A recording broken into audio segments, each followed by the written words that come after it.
ஸ்ரீ குருவாயூரப்பன் திருவடிகளே சரணம். 4வது தசகம் 12வது ஸ்லோகத்தை பார்க்கலாம். முதல்ல வார்த்தைகளை பிரித்து சொல்லலாம், பிறகு ஒவ்வொரு வரியும் சேர்த்து சொல்லலாம்.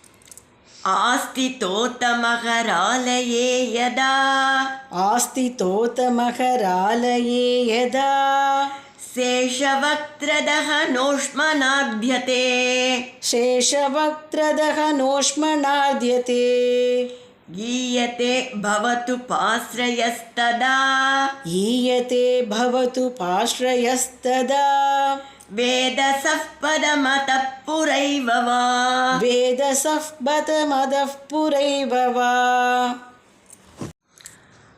आस्ति तोतमहरालये यदा शेषवक्त्रदहनोष्मनाद्यते, आस्ति तोतमहरालये यदा शेषवक्त्रदहनोष्मनाद्यते, ईयते भवतु पाश्रयस्तदा,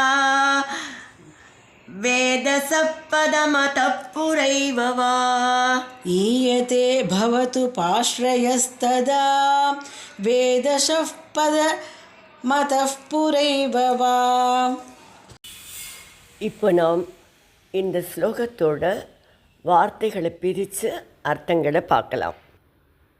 துருவ பதத்தை அடைந்த யோகி அதக பிறகு மகராலயே ஆஸ்திதக மகர்லோகத்தை அடைகிறான். யதா சேஷவக்திர எப்போது சேஷனுடைய வாயிலிருந்து தகனோஷ்மனா வருகின்ற அக்னி ஜுவாலைகளால் அர்த்தியதே துன்பப்படுகிறானோ, ததா அப்பொழுது பவத் உபாஸ்ரயா உங்களை ஆசிரயித்து வேதசக பதம் ஈயத்தே பிரம்மாவின் பதத்தை அடைகிறார். அதக அல்லது புரா ஏவவா முன்பே கூட, அப்பொழுதோ அல்லது அவர் விரும்பினால் அதற்கு முன்பே கூட பிரம்மாவின் பதத்தை அடைகிறார். இப்போ இந்த ஸ்லோகத்தை முழுவதுமாக பாராயணம் பண்ணி அதன் முழு அர்த்தத்தையும் பார்க்கலாம். ஆஸ்தி தோதமகராலயே யதா சேஷவக்த்ரதஹனோஷ்மனாத்யதே, ஈயதே பவது பாஸ்ரயஸ்ததா, வேதசः பதமதः புரைவ வா.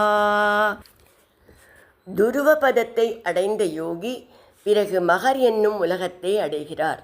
அங்கு பிரளய காலம் வரை தங்கி ஆதிசேஷனின் முகங்களிலிருந்து வெளிப்படும் நெருப்பின் தாக்கம் பிரபஞ்சத்தை வருத்தி கொண்டிருக்கும் போது உங்களை ஆசிரயித்து பிரம்மலோகம் செல்கிறார். இவ்வாறு ஆதிசேஷனின் முகங்களிலிருந்து அக்னி ஜுவாலை வெளிப்படும் காலம் நைமித்திக பிரளயம் எனப்படும். பிரம்மாவின் ஒரு பகல் பொழுது 1000 சதுர்யுகங்கள் கொண்ட 432 கோடி வருடங்கள். இந்த காலம் முடிந்து பிரம்மாவின் இரவு தொடங்கும் போது நைமித்திக பிரளயம் ஏற்படும். இந்த சமயத்திலோ அல்லது அதற்கு முன்பாகவோ கிரமமுக்தியை விரும்புகின்ற யோகி பிரம்மலோகத்தை அடைகிறார்.